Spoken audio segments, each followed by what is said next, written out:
جیسے ہی میری ڈیلیوری کا وقت نزدیک آیا تو پتہ ہے میرے ساتھ کیا ہوا؟ ہاں ہاں بتاؤ کیا ہوا؟ میں اوپر سے نیچے جا رہی تھی کہ یکدم میری ایک بہت بھیانک ایکسیڈنٹ میں موت ہو گئی۔ ایکسیڈنٹ؟ اوپر سے نیچے؟ ہاں، یہ جو تمہاری آمنہ آنٹی ہے نا، انہوں نے سیڑھیوں میں تیل ڈال دیا تھا اور مجھے فون کر کے شور و بکا مچا کے نیچے بلا لیا کہ رحمان کا ایکسیڈنٹ ہو گیا ہے، جلدی نیچے آؤ۔ میں الٹے سیدھے پیروں سے نیچے بھاگنے لگی اور یکدم میرا پیر اس تیل کے اوپر جا پڑا اور میں لڑکتے لڑکتے اتنی بڑی سیڑھیوں سے گرتے ہوئے اپنے وزن کو نہ سنبھالتے ہوئے میرا سر زمین سے لگا اور میری بہت بھیانک موت ہوئی۔ میرا بچہ میرے پیٹ میں ہی دم توڑ گیا تھا اور میں بھی آن دا اسپاٹ مر گئی تھی۔ میں یہ باتیں سن کر ایک دم کھڑا ہو گیا۔ کیا مطلب؟ تم کون ہو؟ میں اس کمرے میں قید وہ روح ہوں جسے اس نے عاملوں سے یہاں قید کروا دیا ہے، ورنہ اب تک آمنہ زندہ نہ ہوتی۔ میں شش پنج میں کھڑا رہ گیا۔ کیا مقصد؟ میں اس کمرے میں قید اب سے نہیں 5 سالوں سے ہوں۔ میں اس گھر میں بھٹکتی تھی، روتی تھی اور آمنہ کو کوستی تھی، اس کو رات بھر سونے نہ دیتی اور اس سے یہی کہتی میرا کیا قصور تھا؟ تم نے میری محبت کا بدلہ میری موت کی صورت میں کیوں لیا؟ تم آخر مجھ سے اتنی نفرت کیوں کرتی تھی؟ وہ روئے جائے اور آمنہ کو برا بھلا کہتی جائے۔ تو کیا رحمان یہ بات جانتا ہے؟ ہاں، رحمان کو تو بس یہ پتا ہے کہ میری موت کار ایکسیڈنٹ میں ہو گئی تھی۔ رحمان اسلام آباد آ نہیں سکے کیونکہ انہیں چھٹی ہی نہ ملی تھی اور وہ اب تک یہی سمجھتے ہیں کہ میری موت کار ایکسیڈنٹ میں ہوئی ہے، جبکہ مجھے تو آمنہ نے سیڑھیوں سے وہ تیل کی وجہ سے مارا ہے۔ اب بتاؤ میں کیا کروں؟ اچھا تم بتاؤ کیا کرنا چاہیے؟ میں رحمان کو یہ تمام حقیقت بتانا چاہتی ہوں۔ اگر تم چاہو تو رحمان کو میری تمام حقیقت بتا دو تاکہ میں سکون میں آ جاؤں۔ ٹھیک ہے، میں تمہارا یہ کام کر دوں گا، لیکن اس سے پہلے تم کیسے بھی کر کے آمنہ آنٹی کو اوپر لے آؤ۔ میں نے ہبڑ دبڑ میں جان چھڑانے کے لیے اس لڑکی سے یہ وعدہ کر لیا۔ دروازہ کھل گیا تھا۔ اب تم باہر جا سکتے ہو۔ میں جیسے ہی باہر کی جانب گیا فوراً پیچھے پلٹا تو دروازہ زوردار آواز سے لاک ہو گیا۔ میں نے دیکھا سامنے آمنہ آنٹی کھڑی تھی۔ میں وہیں پر ہی شش پنج میں مبتلا کھڑا ہو گیا۔ آمنہ آنٹی بالکل میرے قریب آتی جا رہی تھی۔ انہوں نے میرا ہاتھ سختی سے پکڑا اور اپنے کمرے کی طرف لے جانے لگیں۔ سیڑھیاں اترتے ہوئے وہ اب بیڈ روم میں لے آئیں اور مجھے سختی سے نیچے بٹھایا اور بولی کیا بولا ہے اس نے؟ تو کیا آپ سمجھ چکی ہیں؟ ہاں، تم سے پہلے جتنے بھی یہاں پیئنگ گیسٹ آئے ہیں سب کو وہ ایک ہی کہانی سناتی ہے کہ میں نے اس کے بچے کو مارا ہے اور اسے بھی مارا ہے۔ یقیناً اس نے بھی تمہیں یہی کہانی سنائی ہوگی اور کسی رحمان نام کے بیٹے کا ذکر کیا ہوگا۔ جی جی جی بالکل بالکل۔ دیکھو حیدر، نہ ہی یہ میری بہو ہے اور نہ ہی رحمان نام کا کوئی میرا بیٹا ہے۔ میں اپنے بھائی کے پاس امریکہ جا رہی ہوں۔ میں نے شادی کی ہی نہیں تھی۔ میرے سابقہ بس یہ سمجھ لو کہ میں ایک ایسے عشق میں گرفتار تھی۔ جب میں بھاگ کر اس گھر میں آئی اور اپنی محبت سے شادی کرنے کے لیے چند راتیں یہاں گزاری تو بس اس لڑکی نے، یہ حاملہ ہی تھی، اسی کمرے میں خودکشی کر لی تھی۔ اب تو میرے پیروں تلے اور بھی زمین نکل گئی تھی۔ 2 کہانیاں 2 باتیں۔ یہ کون ہے؟ یہ میرے اسی عاشق کی بیوی ہے جو پہلے سے ہی شادی شدہ تھا۔ مطلب آپ یہ بات نہیں جانتی تھی؟ نہ بابا، میں ان دوران ہاسٹل میں پڑھا کرتی تھی اور اس کی سامنے ہی شاپ تھی۔ بس ہمارا افیئر چل گیا اور میں اس کے ساتھ بھاگ کر اس وسیع اور اس بنگلے میں آ گئی۔ وہ اسٹیٹ ایجنسی کا کام کرتا تھا، پر میں نہیں جانتی تھی کہ وہ شادی شدہ ہے۔ وہ بھی دل پھینک تھا، لیکن میں سیریس تھی۔ بس اس لڑکی نے ہمارے لیے جو کھانا بھیجا تھا، میری قسمت اچھی تھی، میں وہ کھانا نہ کھا سکی کیونکہ اس روز میری طبیعت خراب تھی۔ میرا وہ عاشق وہ کھانا کھا گیا جس کا نام رحیم تھا، اور اس نے اپنے آپ کو اسی کمرے میں پھانسی دے دی۔ یہ دونوں مارے گئے اور میں یہیں رہ گئی۔ جب سے میں یہ گھر پیئنگ گیسٹ کے طور پر یوز کرتی ہوں اور یہ سب کو یہی کہانی سناتی ہے۔ میں نے اس کی بھٹکتی آتما کو اس کمرے میں ایک عامل سے قید کروا دیا تھا۔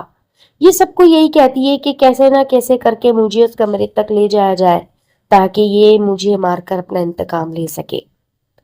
یہ بھیانک کہانی سن کر تو میرے پیروں تلے اور بھی زمین کھسک گئی۔ میں نے جیسے تیسے صبح کا انتظار کیا، سامان باندھا اور وہاں سے نکل لیا۔ آمنہ آنٹی، آپ کو بھی یہ گھر چھوڑ دینا چاہیے، اور ہاں، سیل ہی کر دینا چاہیے۔ اور میں تو آپ کو یہی کہوں گا کہ آپ نے اپنی زندگی جیسے تیسے گزار لی ہے، لیکن یہ آپ کا پیچھا تو ایسے نہیں چھوڑے گی۔ میں نے ہنستے ہوئے ان کو چٹکی لی اور اس گھر کو خیر بات کہتے ہوئے نکل گیا۔ میں نہیں جانتا آمنہ آنٹی وہاں کتنے ٹائم رہی ہوں گی، یا وہ امریکہ شفٹ ہو گئی ہوں گی، یا کچھ اور بات، لیکن میں اپنی بیوی کے ساتھ بہت خوش ہوں۔ میں اپنی بیوی کے ساتھ کبھی بھی غداری نہیں کر سکتا۔ اللہ تعالیٰ نے مجھے اتنی خوبصورت بیوی سے نوازا تھا، اور ساتھ ساتھ وہ میری وفادار بھی تھی۔ یہ رشتہ وفا کی بنیاد پر چلتا ہے۔ بھلے اسلام میں 3 سے 4 شادیاں کرنے کی اجازت ہے، لیکن وفا تو ہم کسی ایک سے ہی کر سکتے ہیں۔